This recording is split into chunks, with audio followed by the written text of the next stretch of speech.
आइए नाज़रीन, आज हम आपको दाल भरा पराठा बनाना सिखलाते हैं।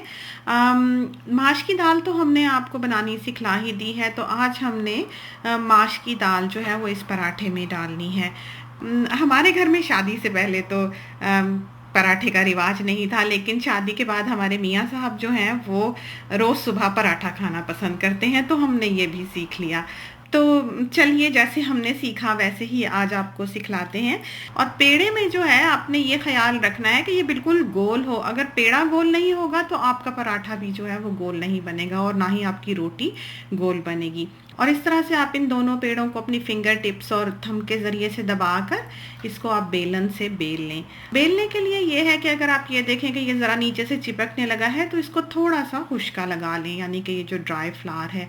तो इसके बाद आपने ये देखना है कि ये आपके तकरीबन हाथ जितना हो जाए। और अब हम इसमें माश की दाल भरते हैं। और माश की दाल जो है जब आप शुरू करें मतलब पराठे इस तरह से बनाना, तो बहुत ज़्यादा ना भरें, चूँकि अब हमें तो प्रैक्टिस हो गई है, तो हम इसमें बहुत सारी भी भर लें तो भी हमारा ये नहीं टूटता है। लेकिन शुरू-शुरू में हमें याद है कि हम ये इस काम में कितना मेस किया करते थे। तो इसमें हमने खूब सारी माश की दाल जो है वो डाल दी है। तो इस तरह से ये जो दोनों रोटियाँ आपने बनाई थी, इनको आप एक दूसरे के ऊपर रख देंगे, यानी कि माश की दाल को इसके दोनों के बीच में बंद कर देंगे और साइडों से अच्छी तरह से दबा लेंगे। बेलने के लिए ये है कि अगर आप ये देखें कि ये ज़रा नीचे से चिपकने लगा है तो इसको थोड़ा सा खुश्का लगा लें, यानी कि ये जो ड्राई फ्लावर है।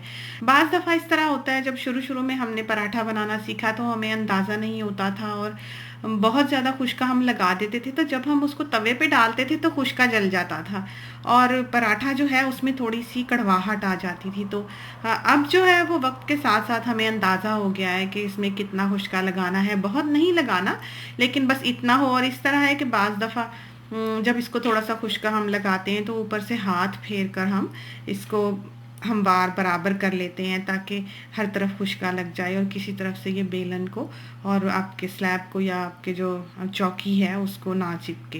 तो इसके बाद आप इसको इस तरह से रोलिंग पिन से बेलते रहेंगे और इसको बढ़ाते रहेंगे, यहाँ तक कि ये बिल्कुल पराठा जो है या आटा जो है ये दाल के ऊपर कागज़ की तरह ही रह जाएगा।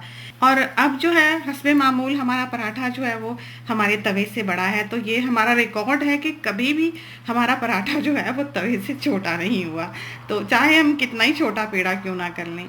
तो आप अब इस पर इस तरह से जो पराठा आपने बेला था वो डाल दें और डालने के बाद जब ये रंग बदले, इस तरह से आप इसके ऊपर कुकिंग ऑयल या घी या जिस चीज़ का भी आप पराठा बनाते हैं, हम तो ये ऑलिव ऑयल से तैयार करते हैं, क्योंकि आजकल का लाइफ़स्टाइल जो है वो इन चीज़ों को ज़्यादा फ़ेवर नहीं करता, जैसे कि बटर और घी वग़ैरह है।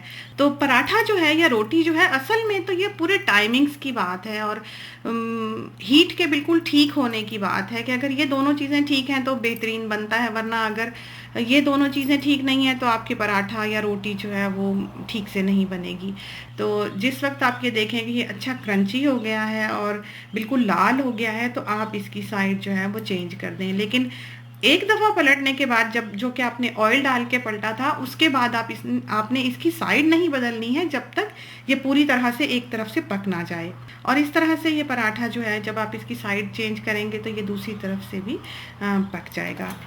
तो आप इस तरह से इसको अच्छी तरह से जब ये देखें कि ये लाल हो गया है, तो आप इसको प्लेट में उतार लें। और उतारने के बाद ये है कि हमारे जो मियाँ साहब हैं उनको पराठा जो है वो क्रंची पसंद है, तो वो हमेशा ये कहते हैं कि पराठा जब बना चुको तो इसको खोल दो, ताकि ये दोनों तरफ से अलग से ठंडा हो जाए और ये बहुत क्रंची हो जाता है इस तरह करने से। तो अगर आपको क्रंची पसंद है तो आप इस तरह से इसको खोल कर थोड़ी देर के लिए ठंडा कर लें और बाद में इसको वापस बंद कर दें। तो ट्राई कीजिए, हमें उम्मीद है कि आपका पराठा भी जो है वो बहुत लज़ीज़ बनेगा। इसके साथ ही हमें इजाज़त दीजिए। अल्लाह हाफ़िज़।